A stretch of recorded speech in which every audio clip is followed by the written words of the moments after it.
Good evening, everyone. Hello. Hello, everybody. Good evening. Evening. Thank you, everybody, for joining us for episode 2 of the Educating for Life show. Ladies, we made it to episode 2. Congratulations. Congratulations. Good evening to those who are here. Hello, Trina. Thank you Hello, for joining Trina. us. Good evening. Jay. Hello, Jay. Always present, ano? Thank you. Hi, Joyce. Good evening. Thank you for joining. Si Jade. Hi, Jade. Thank you for joining. Yes. Please feel free to share this video with others, especially those whom you feel might need it. And we welcome, of course, non-homeschooling parents because all of us are home-based now in our education journey. So please feel free to share it, share, and tag your friends in the comments. Ayan. So, ladies, are you ready? Yes. Sure, go. Let's We're going to talk about what? Okay. So we are talking about fine-tuning your homeschool year. And in our post about this episode, we were also actually sharing that we will be talking about burnout, right? So we're going to start first by sharing a bit about when we started our homeschool year, why did we start it that way, and how is it going so far? Ayan. Yeah. Ako, we started ng August this year. Pero pre-pandemic, we would start our homeschool year ng June, right? And then para lang early yung wala lang June, sanay sa June. But then because of the pandemic, 'di ba, parang medyo last year kagulo tayo of what's happening, 'di ba? And we decided all of a sudden to hold yung chips, yung Connect Homeschooling Intentional Parenting Summit. So, since that was in July, end of July, we moved our homeschool start ng August and then we just continued for this year. Ganun din, August din. And medyo okay lang, sakto-sakto yung wala lang. Ay, hindi ko alam kung saan sakto.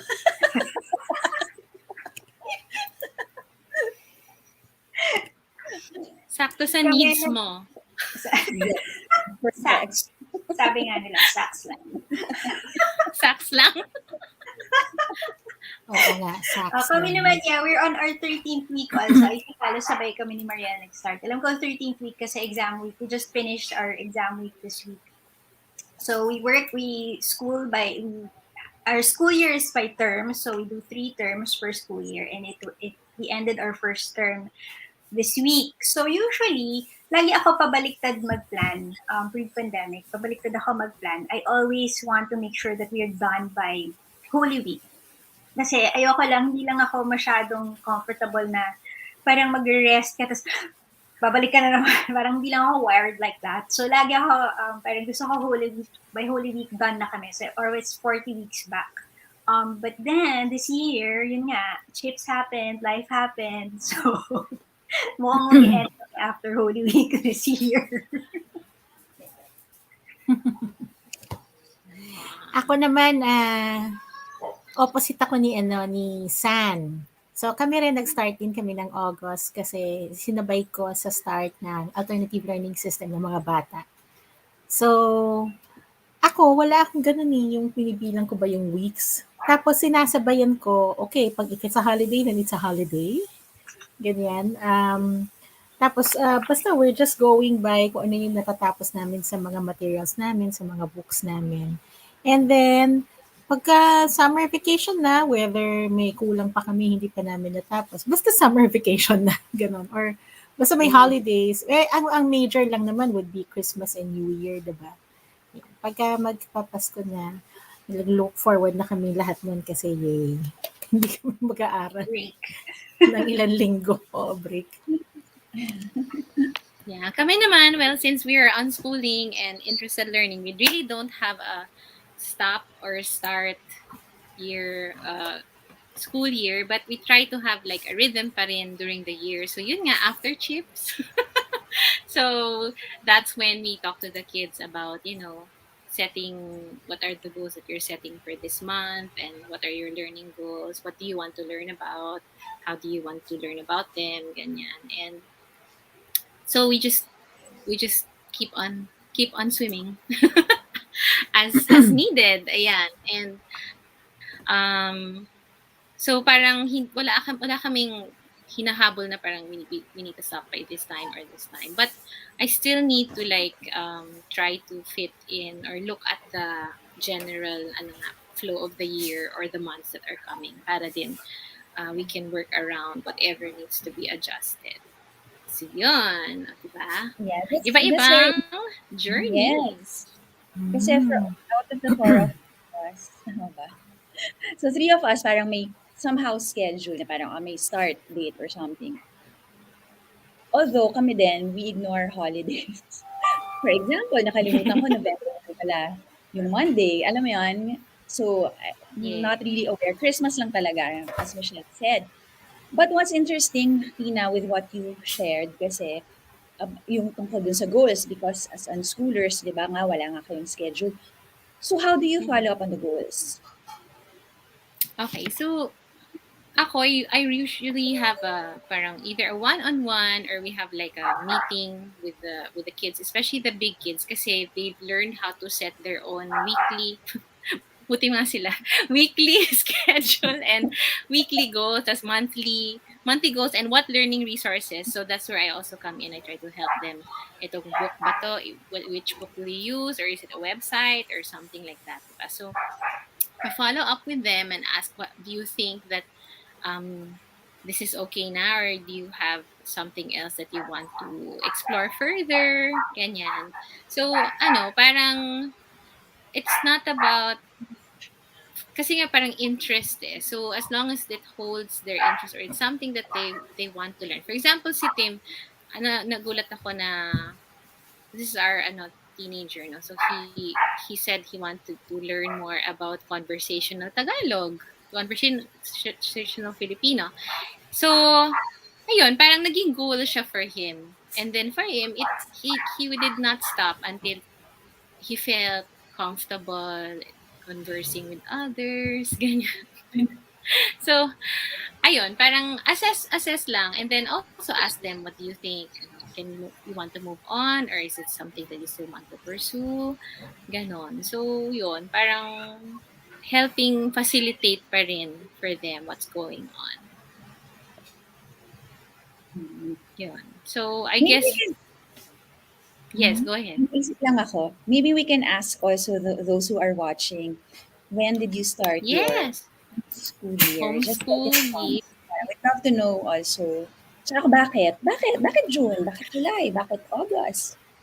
Bakit Oo walang nga. schedule?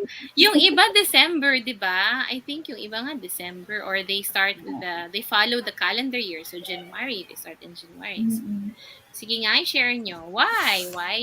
When and why? Okay? In the comments, please share with us. When and why?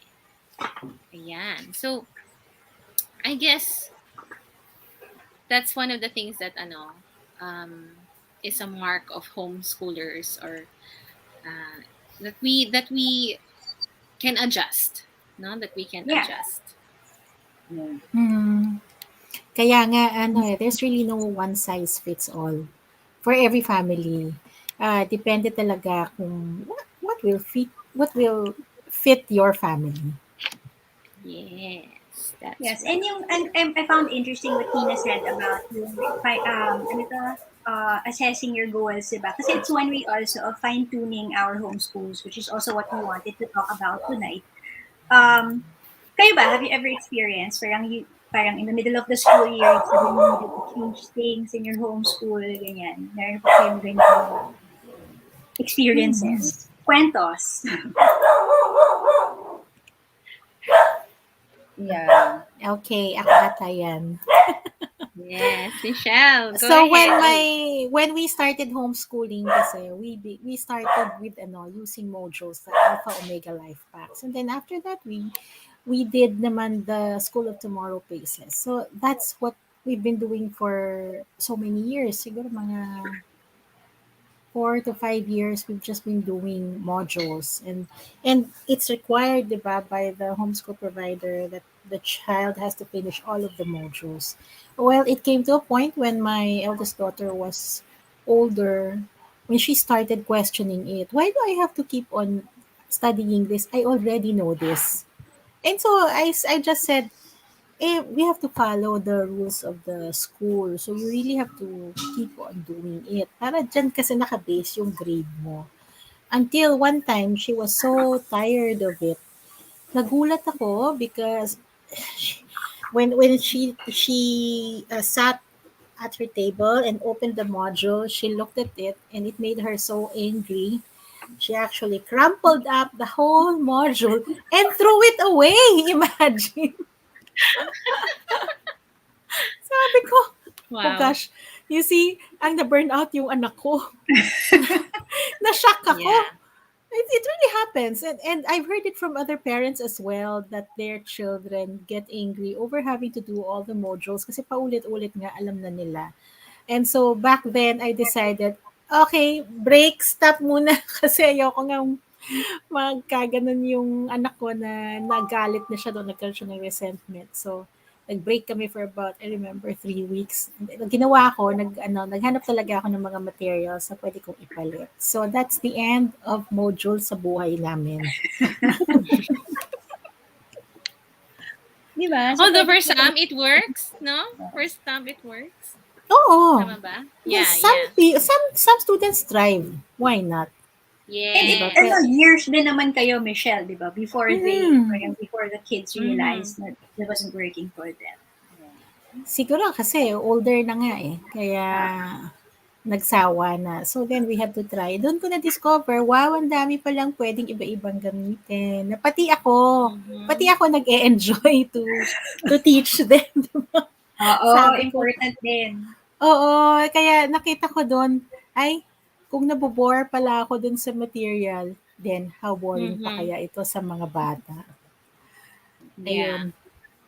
Ako naman, yung last year, what happened was, yun nga eh, as Han said kanina, parang sometimes we feel that things are not going so well, di ba? Mm-hmm. Ako last year, may crying blues. Ako, with math. Hmm? And so, the way I fine-tuned it, as San would say, I got a tutor for Mm-hmm. my son to help me also actually. Actually, parang support lang siya, parang just to make me feel confident na, ay, okay lang tong what we're doing. Alam mo yun, yung parang ako yung may kailangan ko ng alalay because I felt, ay, hindi ko to kaya or I can't handle it. Mm-hmm. So, ganon. And then, pero so ngayon, it's so much better. Our math is so much better. And I'm happy na, na to be able to get a tutor and it's part of our homeschooling pa din, right? Because we can always ask for help, right? And it's not tutor na it's just once a week actually. And wala kaming pinag-uusapan. Parang kung ano lang yung what she feels like that my son needs to know. I mean, may general thing na sinusunod yung textbook ng math. Pero wala talagang he has to know this particular thing at this, it's really parang for my peace of mind, essentially. But yeah, we can always ask for help from others, like husband, right? Or sometimes pag overwhelmed ako and kung nagkakagulo silang tatlo sa paligid ko, I would ask the eldest to please help the youngest. Ganyan. Ah, Yun. So so that's my, one of the hindi things natin, about, ah, hindi hindi natin natin pasan ng daigdig. correct. Yan, true. Amen. Si Lord ka ba? De joke lang. Ako, I've always struggled with schedule. Lalo na pre-pandemic, no? Parang talagang several weeks into the school year, always yung schedule, yung pabago-bago. Eh, mahilig ako sa mga Excel na schedule, na colorful. So, Mhm. nakakailang printouts ako just to, hanggang ma-iron out everything. And it's primarily because I also work. So, ang ideal school Mm-hmm. day talaga namin is just in the mornings. And so that I find time to work in the afternoons or before, meron kaming mga activities, everything happens in the afternoon. So, it was really, I always struggled with, balancing, having to balance, yung hindi kami nag-iiyakan or nagmamadali just to get things done Mhm. versus yung, Mhm. um, yung, alam mo yun, na kailangan kong mag-work, parang ganyan. So, yung finding the balance, striking the balance, between yung rhythm, school, etc. Yun yung lagi kong pina-fine tune talaga, year in and year out. Hmm. Yeah, I remember those schedules that scare me. Pag pinapakita, natakot ako. Pero hindi. I've For me learned yun, to for me. accept. Yes, I know, right? So, for the longest time kasi, di ba, alam niyo yan, yung struggle ko, girls, di ba? Yung parang for the longest time, dapat ganyan din ako. Yung color-coded. Yeah, but, so yeah, so, ako for me, yun, I think fine-tuning also in the sense na as I mentioned earlier, yung checking in with the kids, right? So, even if you're interested, and there's a question here, I'll address it na rin kasi connected just sa sabihin ko. So Jade is asking, is it okay as unschoolers if there are no clear academic goals? I do have virtue goals, but just follow what holds their interest a day at a time. My short answer to that is yes, Jade. So um I do encourage the kids to also have academic goals because I tell them, for example, I have a child who really wants to go to university here and specify pa niya what university and all that. So I said, well, that means you have to set certain goals and you have to learn certain things, diba? So yun, but virtue goals yan are really important. So ako yun, that's what I also do. Like if I feel also that they are there are certain things that they need to work on, I strew materials or strew ideas. So strewing is a common word that you hear in unschooling or interest-led or self-directed learning circles, which just means presenting ideas, topics, materials to them in the hopes of them picking them up or if the hopes of sparking interest or deepening their interest. No? So tweaking din in the sense of that if I feel like, for example, I have a child, yun din math, parang she feels that there are certain topics or subjects in math that are challenging. So I suggest and I strew a different book or a different website or a different material, or I suggest that maybe you want to go back, let's go back to something more basic, and then so that it's easier for you to grasp the idea. So parang yun for me, yun parang checking in with them all the time, um without pressuring na, but you need to do this and you need to do that kasi yun nga, trying to be more interest led and self-directed. So yun yung yung tweaking ko is in that sense, like always talking to the kids and checking in with them, like is this still something that you want to do or something that's working for you. Yan. Wow, we have Parang ang somebody from sarap the maging anak ni Tina. Unlearn Kala mo ko lang lang. yan. Yeah. So to summarize, it's when we say fine tuning, it can be about different things like materials Yes. or methodology or your scheduling, the balance that Sam was talking about earlier, or checking in if the goals are still being met and getting to know the child so that maybe even your child is also getting burnt out. Okay, so Talking about burnout. mhm. Ayan. Okay. Let's talk about burnout. Burnt out na ba kayo, mga mommies? And probably daddies watching. So Yeah. before we talk about burnout, hello to Miss Mother Hen Donna Simpao. Okay. We'll look at your comment. Hello, Donna. We'll share the, so some people already commented when they start and why they started. No? Do you want to show that or later na lang? Sige, later. Later. Later. So let's talk about Later. burnout. If you have ever felt burnt out while homeschooling, or if you're not Please put in the homeschooling, you're doing comments. this distance learning, comment below or tag a friend and say, di ba burnt out ka? Hindi. Kasi Hindi ba? minsan, let me just, no, kasi parang minsan, you need to fine-tune things or change things or shake things up in our homeschool.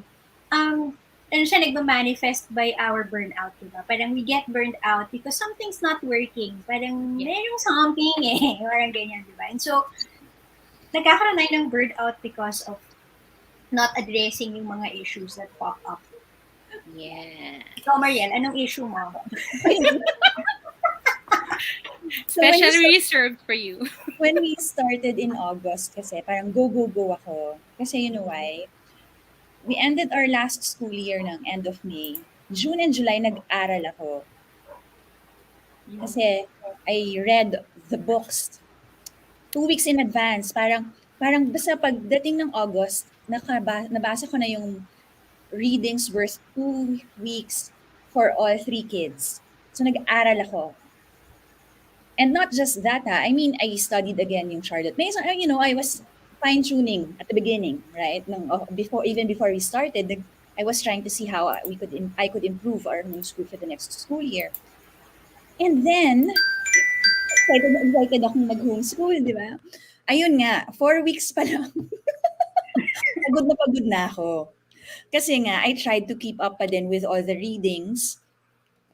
As in, pagod na, as in, para akong gumagapang. Yun yung naisip ko. And so what I did was parang naalala ko si Maring Sarah Mackenzie na parang dun sa book niya yata, dun sa sabi niya na they would take a break every 6 weeks. Sabi ko, I can do that. So, that's what I did. Nag 6 weeks. After parang sige, 2 weeks na lang. And then after the 6th week, break kami. And then it really did a lot of wonder. Although, when we started the next 6 weeks, iba naman yung nangyari. Ako, burnt out ulit ako because, you know, guys, diba, it's pandemic. So, I think mga week 3, week 4 na parang may friends kami ni Latina and Sad. Buong family nagka-COVID. And then, may isa pa akong friend, childhood friend ko na nagka-COVID na medyo severe. Yun lang, hindi ako makatulog. As in, nagigising ako at pagdilat ko, yun yung iniisip ko. And, napanaginipan ko pa nga minsan kung anong mangyayari. Mga ganyan. So, burnt out, pero good thing, next week break na kami. Ganyan, ano yung mo crawling? Crawling. Ako naman, burnout, well, it was really more years eh. Parang the 2 school years prior to this school year, ang sama talaga. Parang crying every day because of math. So, parang because of math. No. Trying. Hindi. Parang she dreaded, yung daughter ko dreaded it. So, parang the start pa lang ng day, na ayaw na niya, tamad na siya. You know, pag walang motivation, ganyan. So, it was really difficult. And so this year, sabi ko, before the school year started, I got enough of that. Kasi it wasn't, parang we weren't achieving our goals eh. Parang yung why namin, parang hindi namin na-adjust. Parang why are we homeschooling? Hindi naman ito eh. Hindi parang umiyak ka, di ba? Parang, so, nag-reassess kami together what to do. Math talaga yung problema. So, so nag-reassess kami what to do. So, we took a step back and fix things up. So, inassess namin, ano ba yung, what wasn't working, it was the material, feeling niya. And I felt it too because I wasn't familiar with it. It was theoretically ang ganda talaga niya, but because I didn't know it, parang I was learning alongside her, medyo nahirapan akong ituro. So we shifted. And ngayon, sobrang smooth sailing and we're sobrang happy. So we just had our assessment nga, diba? Our exam week. And every end of the term, meron akong binibigay na assessment questions na, what was your favorite subject? What did you find most difficult? What do you want to remove from your homeschool? Ganyan lang. Parang check-ins lang din, parang si Tina. And every year yan, every term, last year and 2 years ago, lagi, math talaga. Ngayon, hindi na, yay! Because you fine-tuned, yes. Yes, because you fine-tuned. Talagang, yun talaga, because we zeroed in, okay, this was causing the problems. Hindi lang for her, but also for me. Hindi ngayon, parang ba't ko ba ito ginagawa? So, yun. Thanks, Before Sam. we move on, Mm-hmm. I want to show Doc Donna's comment. So she said na in 2006, I developed insomnia, burnout galore. I had to take a break and incorporate regular sports 2 to 3 times a week to distress. Yeah. Yes. Ayan. Nakarelate ka, Michelle, no? Oo. Oh, kasi when my kids were younger and I was homeschooling all four of them. Grabe talaga. It's like it's the even if I enjoy teaching them, pero I can describe it as yun talagang the drudgery of having to keep going day in and day out, day in, day out, day in, day out, pero ganun-ganun lang. And it's hard, di ba? Because you're not just homeschooling them, you're wearing pa a lot of hats. So what I did pre-pandemic, I really made it a point every week I will take care of myself, self-care. Kasi what I will do is I will just go out, leave the kids at home. So I just want that time, that period in time where I'm not thinking of other things and I'm just being by myself. Kasi I'm I realize I'm actually an introvert kasi nga having to to be talking to my kids all the time. I really need that time na I have to ano man tawag dun? I have to energize myself again. And the way that I will energize myself is to be by myself. So napapagod ako. And I made it a point na weekly ko siyang ginagawa. I will go out, maybe go to the nail spa, have my nails done. I will watch a movie by myself. Or kahit na yung every 2 weeks na mag-grocery ako, alone time ko na yon, hindi ako nagsasama ng mga bata. Ang saya-saya ko na noon, mag-spend ako ng 3 hours in the grocery. How about now, Michelle? How do you find time for self-care? Ang hirap nga eh, kasi nga ngayon, you can't just go out, di ba? Especially nag-ano tayo, ECQ tayo. So, I actually did two things. Number one is, since kahit ECQ, pwede naman ako mag-drive around, I will really drive around for a bit para mag-isa ako, listening lang to music, or sometimes I will just park and just, be by myself. The other thing is, na-train ko na yung mga bata na pag sinabi ko, and they're older now, so syempre they understand na pag sinabi ko, okay kids, I want to be by myself, I cannot go out, I'll just close the door to my bedroom and rest there. I will say, okay, maybe I will sleep, maybe I will watch a movie, mag-isa lang ako. Pati si husband, off limits. Tapos pagka natapos na ako, Mami, pwede na ba? Time is up na daw. Time is up. I'm Oo, sorry. nakaabang na sila eh Ano? kung kailan pwede na. So, actually, self-care is really very important. So, ngayon, I want to teach all of you something that I've learned from my mentors at Halcyon Mental Health. Okay? Including the audience, please join us. So, this is what's called the self-care pose. Yeah, everybody, let's do this, huh? If you're watching now or if you're watching later, Okay, let's do it. self-care tayo. So, put your both feet flat on the ground. Yan, flat on the ground. Kung pwede kayong nakapaa lang, nasa bahay lang naman tayo eh. Take off your slippers or your shoes. And then, raise your right hand. Hindi tayo magsaswear ng oath. Raise your, tapos lagay niyo yung right hand niyo dito, just sa ilalim ng armpit. Yun. Yan. And then your left hand, lagay niyo dito sa shoulder. Yan. So, that's called a self-care pose. What are you doing? You are hugging yourself. Close eyes. Yes, pag nag-hug kayo, then you can close your eyes and just let yourself slow down. Slow your breathing.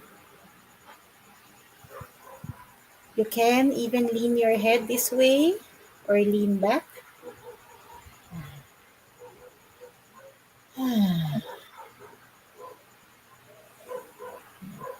When you do this, make sure your exhale is longer than your inhale. So inhale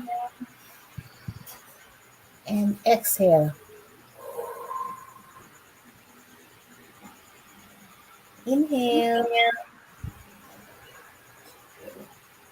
Exhale.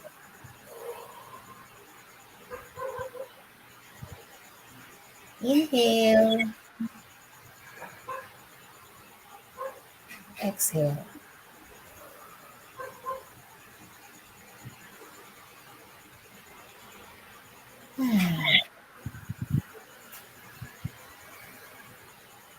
Sarap ah. Kumalma na ba kayo? Tulog na Relax. tayo, guys. Oh, di ba? Good Dire- night. Bumagsak. Diretso tulog na eh, no?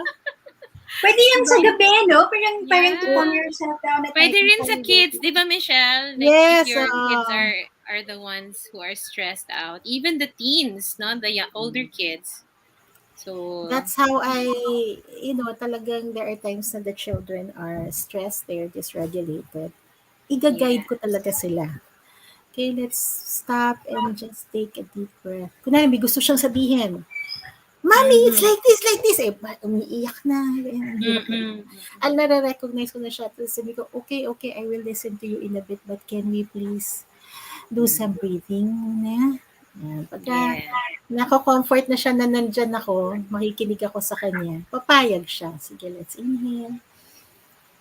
Saka Exhale. kailangan kasing kalma kayo ni Michelle magsalita. Hindi yun lang. Okay. Ganyan. Yeah. Yeah. So, Yan. ang ganda, ang ganda, ang ganda, ang ganda. I hope all of those who are watching or will be watching will try that out, no, and really take care of ourselves because nga educating our kids is not a race. Okay, remember that learning is lifelong, and even us as moms now we are still continually learning.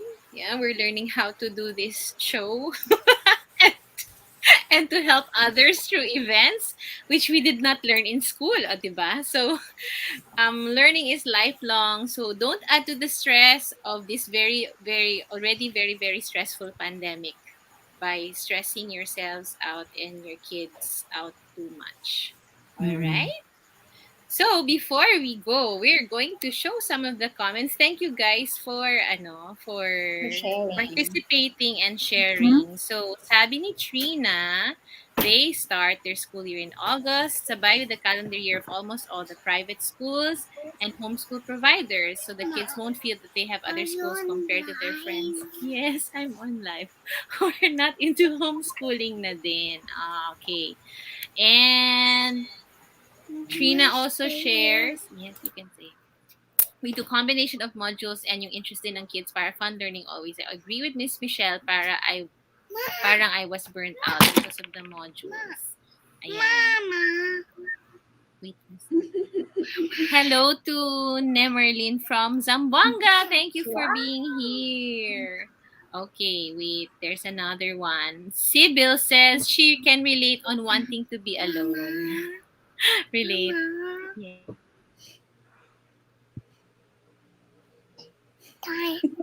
Okay, and then Jade, ate katong na. Jade says it took courage to let go of the old routine and materials and that ticking off the checklist, but going for the combo of morning time, a la Pam Barnhill, and the more unschooling approach is doing us good. Yes, we also do that. We have, but it's not morning; it's more like afternoon. So we have together. We just call it together time. So that's still part of our unschooling. Sybil Erica says, if I can't leave the house, but I need to space out from everyone, I go up to the roof to be alone. It works naman, pero sometimes I need to go out talaga. Yes. And if you can go out naman and it's safe, 'di ba? Go. Go, go, go. Yeah. Yes. And you're welcome, Jade. Okay. Usap tayo later.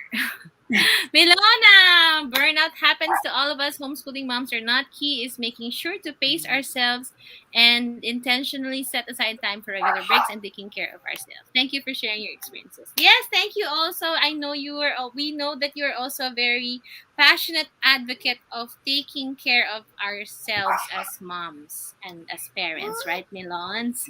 Thank you so much, Oh, guys. Nadia, So, si Nadia Si nag-comment. Nadia. ay, sorry, K-drama. wait. Ayan, Marami bago lang. makaka-relate When dyan. I feel tired, I watch my favorite K-drama series. Which one? Which one? Which Pero one wala pa daw? akong Which napanood. one? Which one daw, Nadia? Can you share so that we have ideas? Although guys, I have to admit, wala pa akong napapanood na K-drama ever since Me nag-start too. yung Ako din. Grabe. because we don't have Netflix. But anyway, sige, what else? If you have tips to share din no for our viewers. Ayan, hospital playlist and hometown Yeah. cha-cha daw, guys. Ayan. Bago daw yung hometown cha-cha. Parang medyo Panayunin ko nga yan ngayon. Alone narinig ko. time with your husband, di ba? Stress Di ba Pwede yun? reliever rin. yun. Pwede rin, pwede rin. Simulona, marami yan. Tricks up her belt eh. Singapore math problems. Yan yung so, kailangan. Relax. Oh, calligraphy. Dami Pero na oo nga, no? Paano ka nagre-relax? Sino? Ikaw? Ako? You do. Yeah. Ako ay reading books ako. Reading pa rin. Fiction. Hindi bird watching. Oo, kaya lang kasi hindi naman yun parang, di ba? Hindi Alam mo pwedeng yun, middle of parang, the day. Walang ibon na. Yeah. True. merong certain time. So, of course, yes, yun talaga. Yan, started nyo. Crochet din. I like Yes. crochet. Crafts, gusto ko yung mga. Crafts. So, yeah, Oo. what do you do to relax? Ako, writing. I write a Inisip ko lot. tuloy kung ano. Kaya ang dami kong notebooks. San working. relaxes by solving math word problems. Yes. Ako masaya na akong upo lang ako sa kitchen table tapos iinom lang ako ng kape or tea. Without I will ignore the kids for a few minutes. Yan, And di ba? magulo sila, ganyan. Oo. Ako Um, natutulog. And ayun, speaking isa pa yun. Tulog. Tama yan. Ang hirap lang ng pag natutulog ka tapos biglang may papasok na, Mama, ganyan, Mama, ganyan. But that day will come. Alright? Oo, yes. Right, guys. Okay.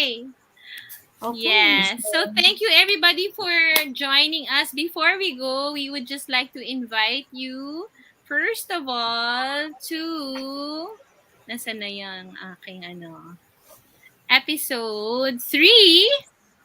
Wow, episode 3, homeschooling through anxious times. So this will be in November. Again, we do this every other week. All right. So November 12 is our next episode, homeschooling through anxious times, and I'm sure a lot of you will be able to relate to this. And if you have friends, please feel free to invite them to episode 3. Okay, same time, same place.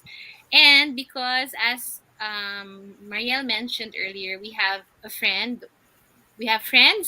who have also been part of our events before as speakers, and they really need our help right now. The Orhino family, all of them are battling COVID, and we've been helping them also with meals and things like that. But they also need help with their hospital bills. So, Marielle, take it away. Oh. The learning basket. Okay, so we have another run of starting your preschool homeschool. So please invite your friends kung naka-attend na kayo nito, and all proceeds will go to the Orhino family. Yun lang. So please, we hope that you can invite your friends kasi parang the names here are familiar. I'm sure they attended our our classes already before. Yeah. So and just direct your friends to thelearningbasket.com. Thank you. Yes, thank you so much. It would be a very big help to them. And Michelle, you have something to promote, to invite Yes. people to. Yes, I'd like to invite you to be trained in psychological first aid. This is by the Rotary Club of Sun Valley Sunrise and the Rotary Club of Sun Valley Sunrise, along with Halcyon Mental Health and ABS-CBN Foundation. This is a 3-day training on psychological first aid. Kumbaga, kung merong Red Cross na first aid, this is psychological, mental health, which is something that we all need right now. Yung kaninang pinag-uusapan natin na burnout, it's because of really what's happening. And everybody needs psychological first aid. So this one, you will be trained in helping others, but in order to help others, you will be trained to help yourself. Okay, get in touch with me if you'd like to join the training. Meron siyang konting fee, pero very worth it. Yay. Okay. So, And Thank you so, again for... Ikaw, San? Baka meron kang pahabol? Wala. Wala, natuwa ako kay Christine Bautista. A Oh, glass of yes. wine, a glass of beer. Yes. Appear kayo ni San dyan while writing in her journal. And Nadia says, thank you. We also thank you for joining us and for Thank your you so support. Ayan much. pala, eat. Ako din. Nako, yan. Bad. Bad for me. Me, I eat, I indulge. Feel ko pag yes. With my favorite fruit na di-distress. Or go to the farm. Wow! Sarap ng farm. Sarap ng farm. Okay, so thank you so much guys for joining us. See you again on November 12, 8:30. Please don't forget Maraming to... salamat sa inyo. Yes, to follow our page and Instagram if you haven't yet, and subscribe to our YouTube channel. I hope this meron is ba? working on our YouTube Meron ba? channel. Okay. Yes. So thank you so much. See you again Thank on you. Good November night. Thank you. 12. Bye! Bye. Bye.